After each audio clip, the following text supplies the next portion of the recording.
Good morning, everyone, and welcome to today's episode of Demystifying Working with Microsoft.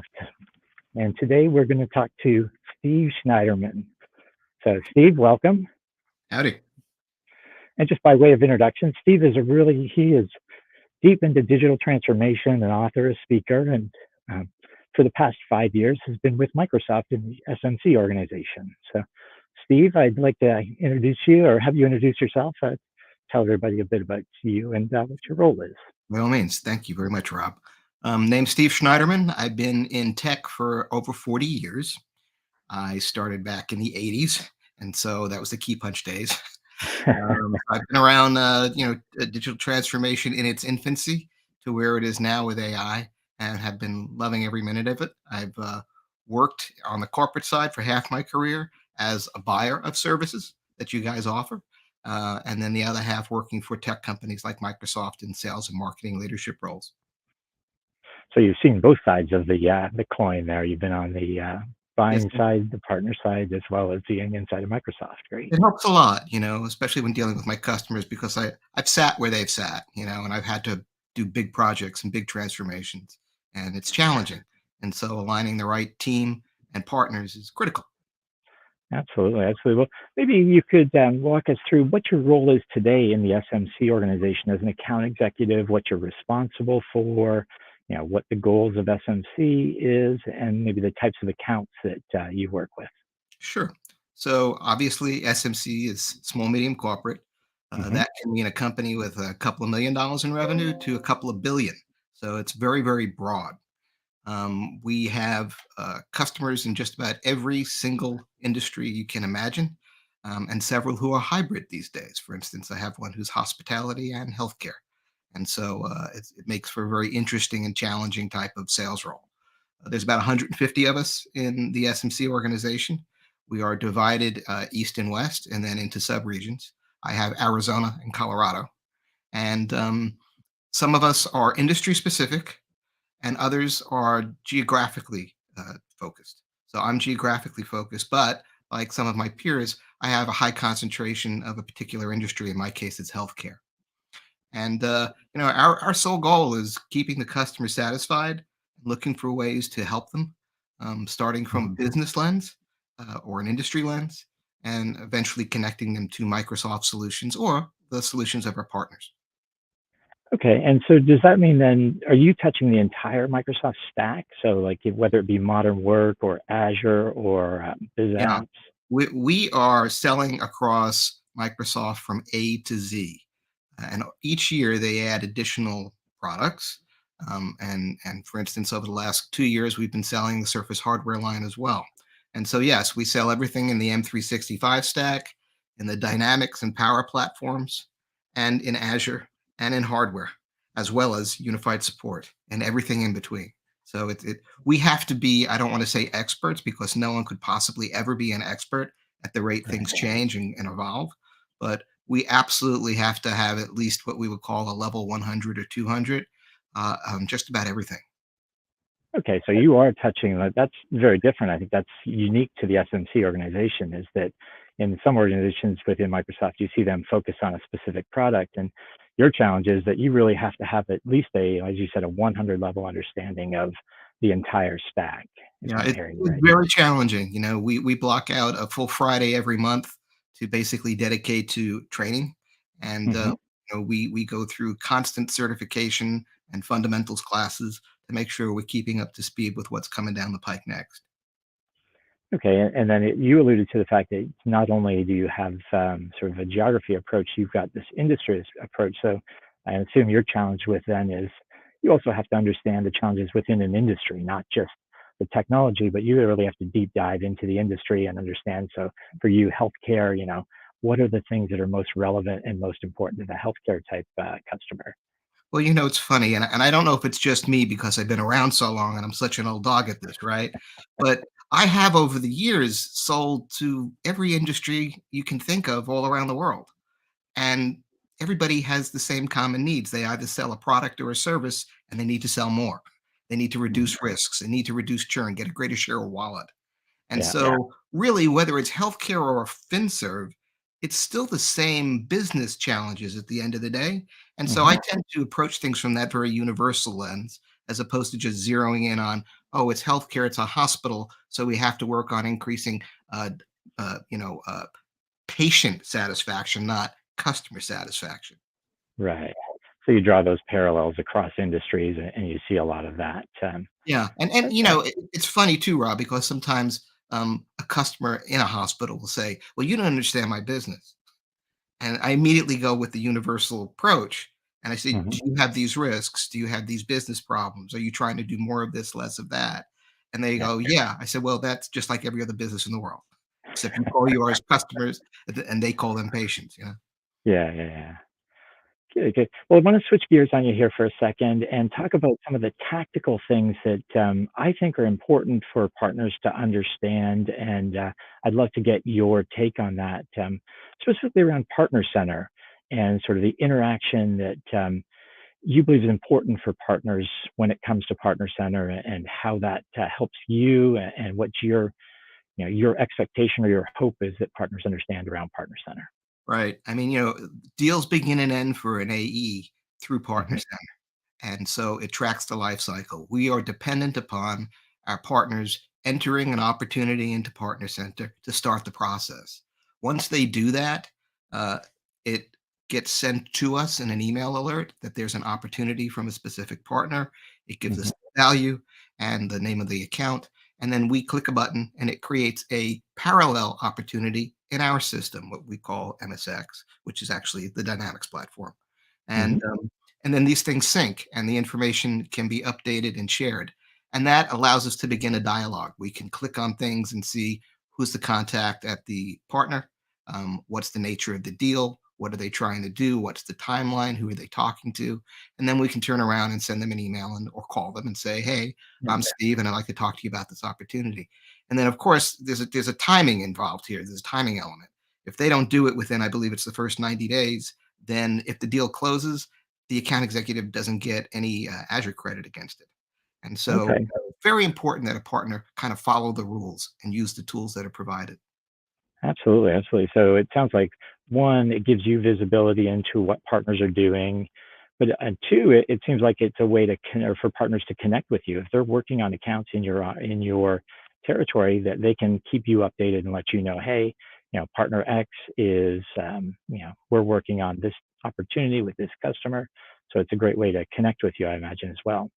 Yeah, I mean, if it's a net new opportunity for the partner, in other words, it's not Mhm. just a renewal of something a customer's purchased in the past. It's really important that they not only just rely on that partner center, but that they also reach out. Most of our partners have a PDM, Mhm. assigned to them. At least their larger partners do. And so it's Right. important to kind of work the channels to get to Yeah. the right AE as quickly as possible, because there are things we can do on your behalf to help you advance the deal and eventually close it faster. Yeah, that's a great point. And for those partners that do have a PDM, I agree that that's probably one of your best avenues and your quickest avenues. But for those partners that maybe don't have a PDM, or that are smaller and sort of just up and coming in the ecosystem, yeah, I think using Partner Center to me seems like the next best Yeah. alternative to connect with you. Because, let's face it, there's what you said, there's a few hundred of you. I mean, it's not easy for partners to know who to work with, and I think Partner Center can be that conduit. Yeah, and by all means, if a partner's working with a customer and they're having that initial qualifying call, ask who their Microsoft rep is, and ask That's a great if point. you can, talk to them to kind of help get some questions answered without bothering them further, type of thing. Um, Okay, get a great. No, connection that's that way. excellent advice there. I think that that's an underutilized avenue. Is, just ask Mhm. your customer. So okay, well, what I'd like to do now is transition into one of the biggest questions I get is, what do we need to do as a partner to be a great partner for Microsoft SMC sellers? Like, what makes a great partner? What are the behaviors? What are some of the things that you think you see partners doing that are great, or you need them to be doing, that really makes them add value to not only you as the AE, but to the customer and the whole ecosystem? So I'd love to hear your thoughts on that, and see where that goes. Sure, by all means.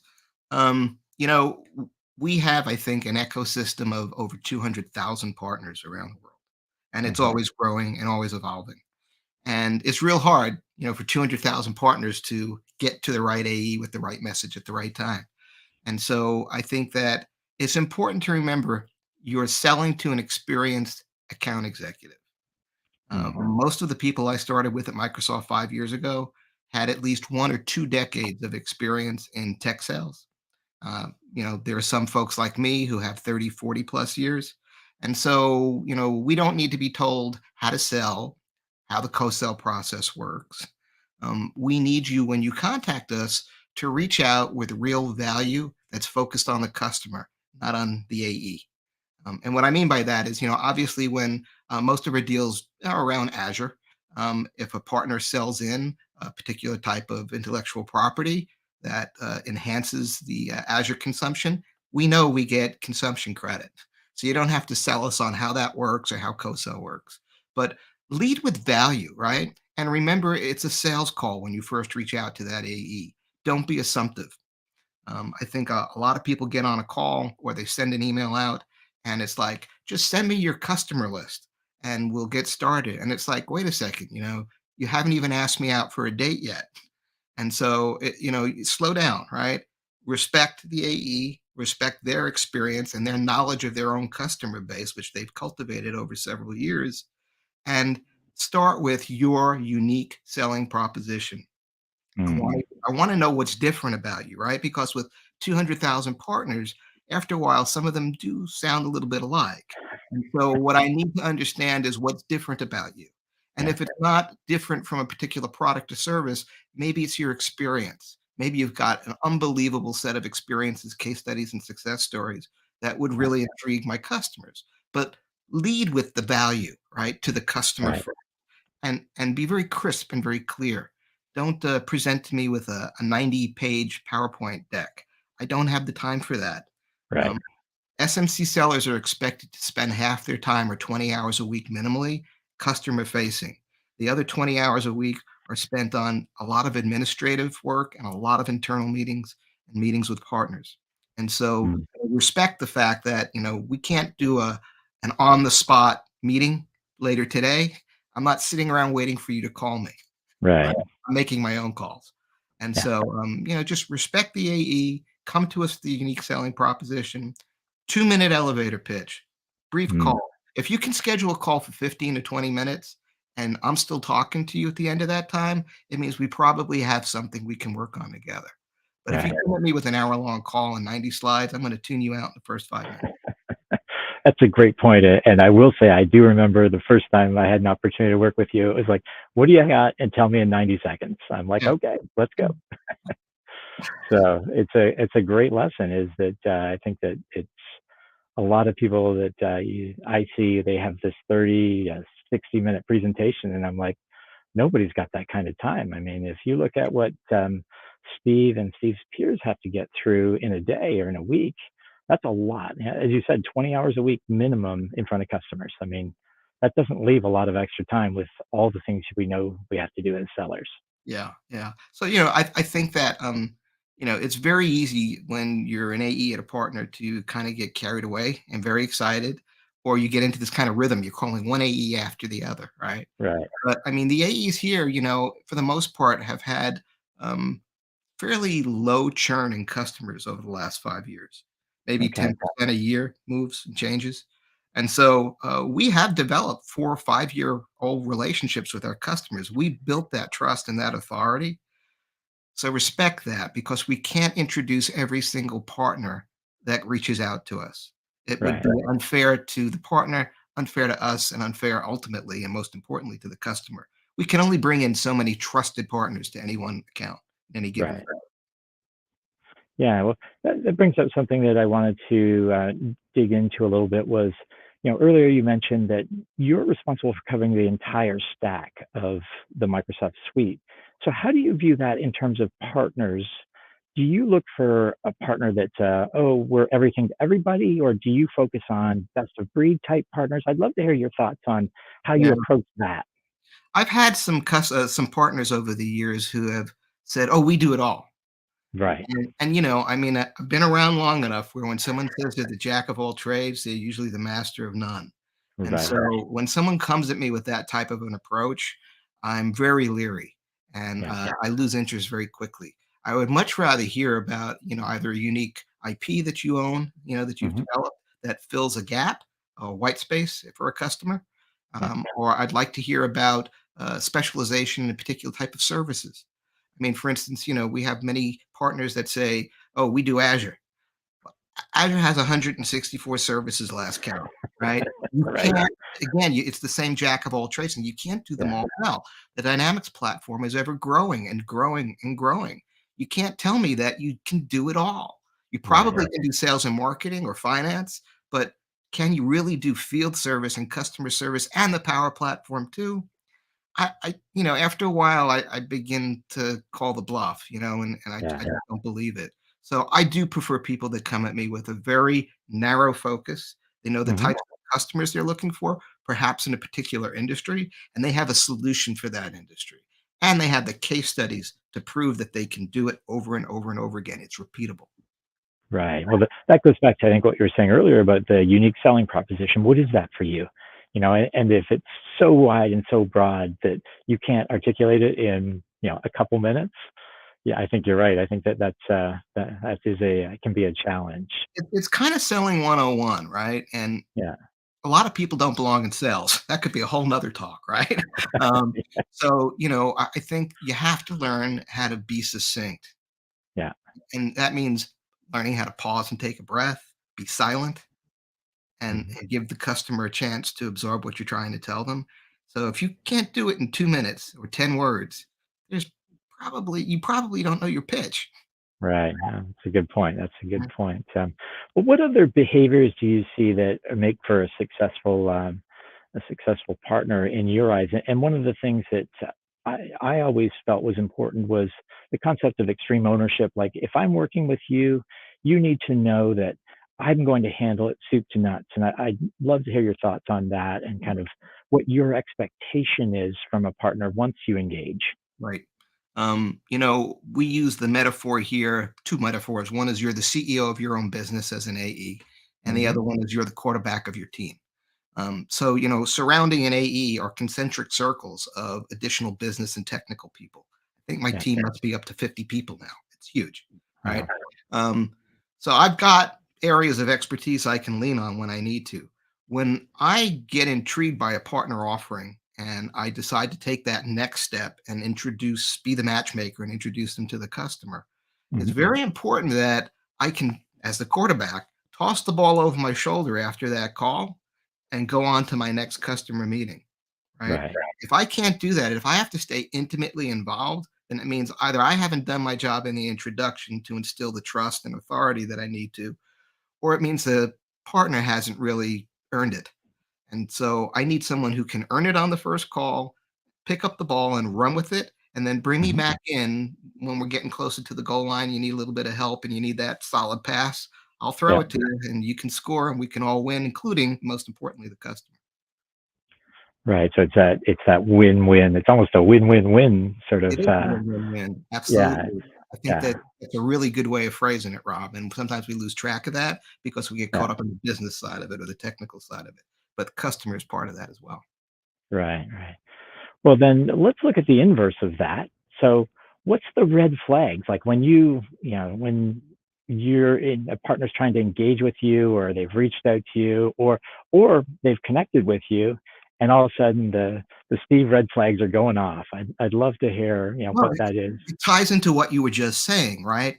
When I toss the ball to a partner after a customer introduction, I do expect them to carry the ball, but more importantly, I expect them to stay in contact with me and let Okay. me know how things are going every step of the way, where there's blockers or where I can help or where they need my help, or just to tell me, hey, we're closing the sale next week, which is wonderful when I hear it, right? Hmm. The inverse of that is someone who goes dark on me. I make the introduction and they don't reach out to the customer in a timely fashion. Or Yeah. I introduce them and then they ghost me and I never hear from them again and I never have any idea what's going on. And now I Yeah. have to embarrass myself by going back to the customer and saying, "Hey, whatever happened with the partner?" That makes it look like I don't know what's going on, right? Right. And that hurts my credibility. Yeah. That's a red flag. Anytime I'm meeting a partner for a first time, and as I said, if they turn around and they ask me for my list, no, don't do that, right? What is better is if you can give me information about my customers that I don't already have. So, Okay. I will share my customer list with the understanding that you're going to look at that list and say, oh, yeah, these five we have active discussions in. These Hmm. five we've spoken to last year, but nothing since. These two, we know the CEO and the CIO. That type of information is helpful. And that's how we kind of take partners and an AE and Microsoft and bring it all together into a winning approach. But if you just ask me for my list, you're not going to get it. Um, Right. earn the right, right? Earn the right because these are trusted relationships I have. Um, Other red flags are, and this goes back to selling 101, if it's a drab AE. And what I mean by that is they're very reliant on their slides. They can't Hmm. answer the questions, neither business nor technical. Maybe they're too new in role. I don't know. Um, but at the end of the day, if you're drab with me, I'm probably not going to introduce you to my customers. You know, I think that sellers have to be full of energy and full of life. I try to Right. emulate that, right? Hopefully. And I expect my partners to do the same. I can remember meeting one partner. Can I give him a shout out? Sure. Go for Ja it. Jason at Hello Teams. I don't know if you're listening, my friend, but when I met Jason, he came to me with his 2-minute elevator pitch. I'd never heard of anything like it before. It had me and he had me at hello, and I leaned in. And then he Yeah. showed me his product, and I was like, "Okay, I can think of 4 customers right away who need your solution right now."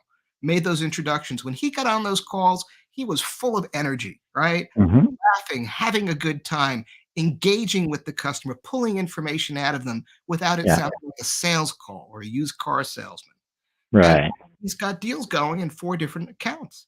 And he keeps in contact with me and lets me know what's going on next. And we're winning business together. That to me Okay. is a model to that needs to be cloned over and over and over again. And it's not hard. Right. No, I hear it's one. I mean, I think it's important to have a dynamic personality and to be engaging for your customers. I mean, we're covering a lot of partners have to cover a lot of hard technical information, and you still need to make it a personable experience. And Yeah. it's the feeling we remember. It's not the have speeds and feeds that we remember. It's the feeling like, okay, I really enjoyed working with, Steve or John or whomever it is. And I think you touched on a few habits that he had about one, communicating. That was super important, that he was open, kept that lines of communications going. Two is he had something interesting to add. He had some relevant content for you and for your customers. So it was Mhm. sharing that sort of his intellectual property, his unique selling proposition. So I think it's a great case study for what makes a good AE, what makes it someone that you want to engage with, someone that you want to introduce your customers. And it seems like he hit that nail on the head versus the, hey, Steve, just give me your list. Well, It's, to contrast that, right?